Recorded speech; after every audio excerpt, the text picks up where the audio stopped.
This is case D388292, Dodds versus Dodds, set today on a return hearing from family mediation, also child interviews, as well as mediation drug test results on mom, which were clean. Congratulations, Mom. Counsel, kindly your appearances for the record. Good morning, Your Honor. Amber Robinson, bar number 10731, on behalf of plaintiff Eric Dodds, who's not present. Good morning and welcome. Good morning, Judge. Alyssa Engler, bar number 11940, on behalf of Jennifer Dodds, who is present. Good morning and welcome. If counsel wants to approach, you can take a look at the drug test results. I don't give copies out, but if we had an evidentiary hearing, you'd be able to have it for the trial, just so you can verify it. Also, you can take a look at this because they don't copy you guys anymore. So I don't know if you need a copy of that. I can have Norm give you one. Just says they tried, but they were unable to agree. Yeah, I saw that. All right.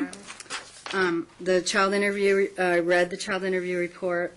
I don't know if there's coaching or not, but the kids were upset because they felt like Mom wasn't reasonable about a uniform cleats issue and an inhaler issue after a game, a baseball game, and to me, if that happened, that was very bad timing for you to try to get extra time with the kids. Honestly, I don't know if that happened or not, but it really turned them off, so the interview does not go in your favor at this point in time.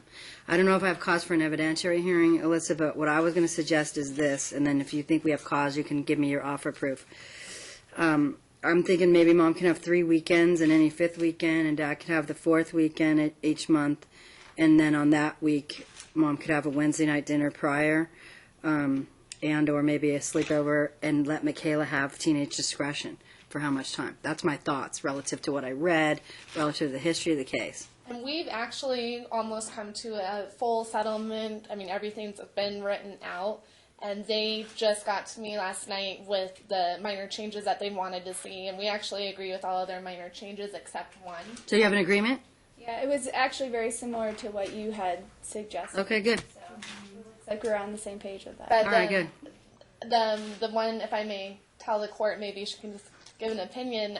The one agreement is, or the agreement that we're not. The one thing disputed. Yes, the one thing disputed, there you go, is that they've asked for a behavioral order to be put in place, and so we've done a mutual one. We're fine with that. But they specifically want to exclude a certain person from contact with the kids, which happens to be a good friend of Eric's, a former good friend, best friend of Jen's, and this person's also a good friend of his mother's. And so she's around. Why all of a sudden is this person unacceptable? That was my point. Well, Your Honor, it was brought to my attention. She actually was present at the last court hearing in the hall, and I think she takes a little bit extra interest in this case, particularly because she used to be a friend of my client, and now she's not, and it's come to my client's attention on numerous occasions that she speaks ill of my client in front of the children.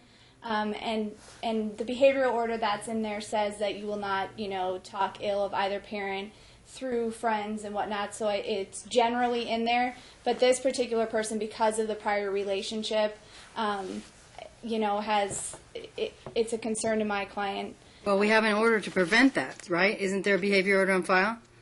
If there's not, I'll put one on file, and then if there's a violation of the behavior order, Dad will be in trouble for not instructing that person, because the behavior order says you will advise all your friends, relatives, significant others not to disparage the other parent in the presence of the kids. If it happens and it's proven at an evidentiary hearing or there's an admission, then 25 days in jail for Dad.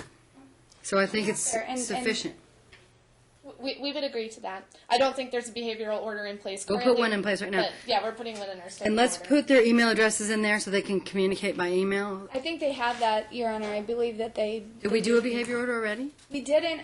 We didn't prior to, but based on the last 3 months prior to Ms. Robinson's entrance into the case, it was definitely necessary, in my opinion, based on the emails. All right. Well, let's do the behavior order. I don't see one at all. So we'll do it, and we'll put their emails in that behavior order. Do you have both the emails with you guys? I do, because I have an email. Eric's email is Eric E. Oh, do you want me to just write them down? Yeah, that would be easier. We tried to do this earlier, and it just takes much longer. Going A is for apple, B is for boy. Before, but they're putting the emails in the behavioral order, so they'll have the specific email. Oops. Oh, sorry.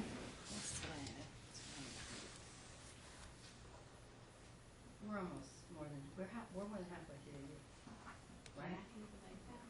And I apologize to the other party and this court for my delay. That's all right. We heard what you were doing over there.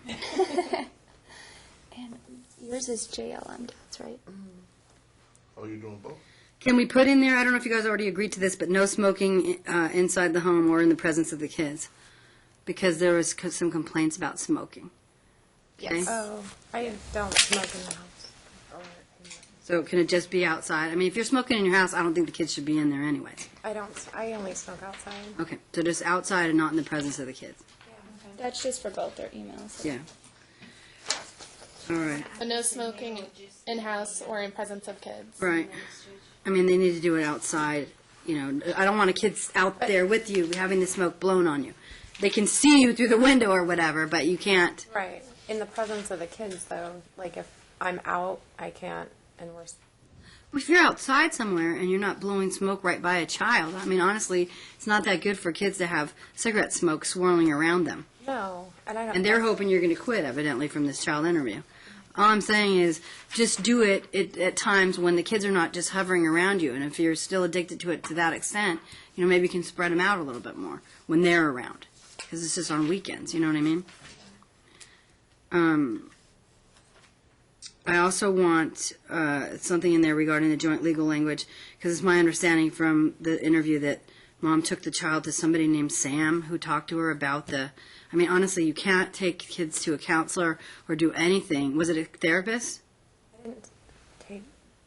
Did you read the child interview report?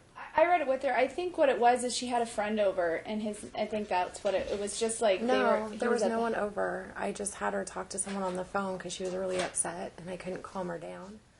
And she was like threatening to leave the house and go back to her dad's because he was texting her, and they were going back and forth. And he was like, "Just come back," and she threatened to like run out of my house. And I didn't know. I've never seen her act like that. So I just called a friend of mine to try and talk with her, and she willingly got on the phone and just spoke with him, and he calmed her down. And then, But we need to find a way so that there isn't constant texting to the older child or to the kids from Dad when they're with Mom. She's going to have 3 weekends a month, plus any fifth weekend or whatever you guys have agreed on, and he does not need to be interfering with that time. If Michaela has, if she has teenage discretion, there's no reason. I mean, if she's there enjoying Mom's company, there's no reason for her to be texting her and find out if she's okay. And it's not that long that he's gone from her. With that age, you don't really need to be in contact every second of every day. So I just think that'll create alienation and problems. So work that out somehow. Okay. So is it the court's order, or is it our agreement that Michaela will be teenage discretion? I think it should be. And that if it seems like there's alienation, then she could ask for reunification later. But I think Mom did it to herself by not allowing the kids to change their clothes. I can't even believe you did that. Plus, if the child needs an Your inhaler, Honor, that was a gross misperception by the kids. they were saying they wore their cleats for 2 days. I think they would know if they did or not.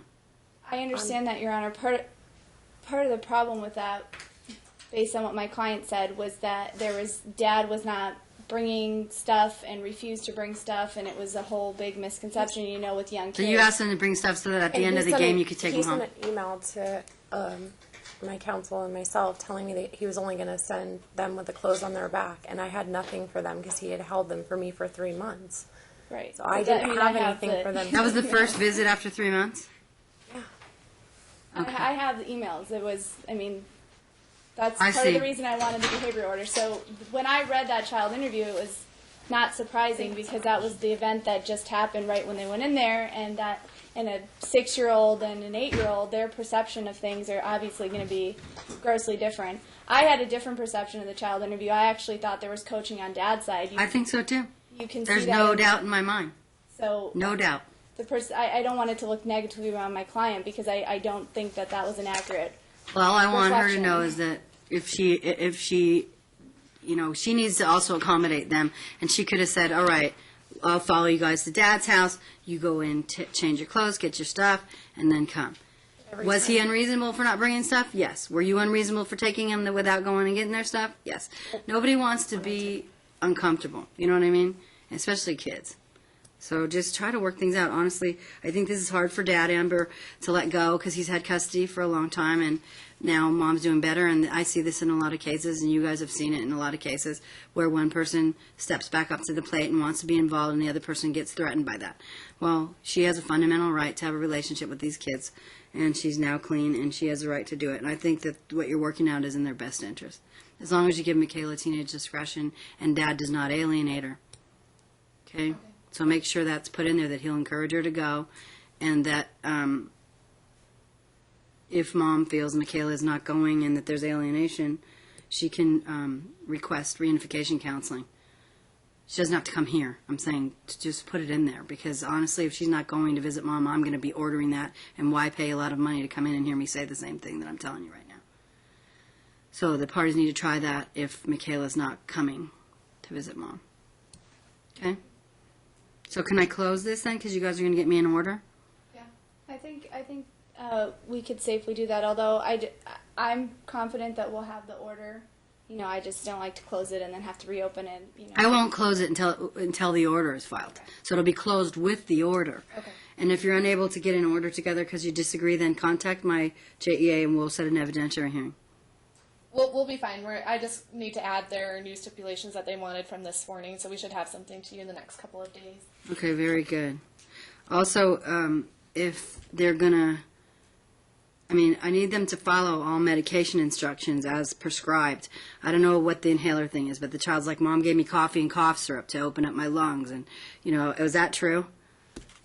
Yeah, we were at a practice, and I had asked for the inhaler to be left, one to be left at school, and one for my house, and one for his house. Yes. And when I first got the kids, he said he wasn't sending him with anything. He didn't bring the inhaler either, and I asked. And he would refuse to give it to me, and I went and got one and at least put one at the school. And I didn't think I could get two. It's his health insurance that he has for the kids, and I didn't understand it. And so when he was at the function with me, he didn't bring the inhaler. Okay, so the inhaler needs to transfer with the child. It can't go to and from the school in a backpack because they don't allow kids to hang on to their meds. I went and got one. But you're doing Fridays and Mondays, so it shouldn't be a problem, right? Right. So the child should have the inhaler for the weekends, and the parties should both use the inhaler per instructions. If somebody wants a second opinion because they don't believe one doctor, just notify by email in advance as soon as the appointment's made, so both parties can participate in the second opinion.